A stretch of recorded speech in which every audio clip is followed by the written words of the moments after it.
इस देश में एक आतंकवादी आया जिसका नाम था सेंट जेवियर। आप सोच करके देखिए, जिधर से भी आप गुजर जाते हैं, दिल्ली की सड़क हो, बेंगलोर की सड़क हो, कोलकाता की सड़क हो, गोवा की सड़कें हो, कहीं से भी आप गुजरते हैं तो आपको बड़े बड़े इंस्टीट्यूशन, बड़े बड़े यूनिवर्सिटीज, बड़े बड़े कॉलेजेस, बड़े बड़े शिक्षण संस्थान सेंट जेवियर के नाम से देखने को मिलते हैं। Saint Xavier college, Saint Xavier university, Saint Xavier educational institute. उस समय आपको लगता है कि सेंट जेवियर तो कोई बहुत बड़ा शिक्षाविद था, सेंट जेवियर तो कोई बहुत बड़ी महान हस्ती था, जिसके नाम से इस देश में 100 से ज्यादा कॉलेज हैं और 10 से ज्यादा यूनिवर्सिटीज हैं, एजुकेशनल इंस्टीट्यूट्स हैं। ये सेंट जेवियर कौन था? यदि आप इसकी तहकीकात करेंगे और तह में जाएंगे और इतिहास को खंगालने का प्रयास करेंगे तो आपको पता चलेगा सेंट जेवियर ईसाइयों का सबसे क्रूर आतंकवादी था, जो हिंदुओं को ईसाई बनने के लिए उत्पीड़न करता था और जो हिंदू ईसाई बनने से इंकार कर देते थे उनके नाखून खींच लेता था, उनकी पलकों को काट देता था, उनकी आंखों को निकाल लेता था। और ये मैं कोई ऐसी हवा में बात नहीं कह रहा हूं, इसके प्रमाण आज भी आपको गोवा में देखने को मिलेंगे। आप जब गोवा जाते हैं तो वहां इस चौक चौराहों पर ऐसे बड़े बड़े खंबे बने हुए हैं और उनका नाम है हथकतलू खंब। उस हथकतलू खंब का यदि आप इतिहास जानेंगे तो आपको जान करके आश्चर्य होगा।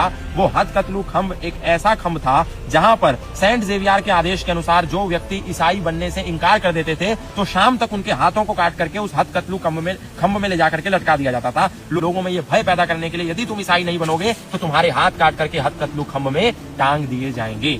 आप सोचिए, सेंट जेवियर जैसा क्रूर आतंकवादी जिसने हिंदुओं के हाथ इसलिए काट दिए, और एक हिंदू नहीं लाखों हिंदुओं के शाम होते होते हथकतलू खंब में हजारों हाथ लटक जाते थे और आसपास से गुजरने वाले लोगों के मन में यह भय पैदा हो जाता था कि यदि हम ईसाई नहीं बने तो कल हमारे भी हाथ काट करके यहाँ टांग दिए जाएंगे। बस उसी भय के कारण वो ईसाई हो जाते थे।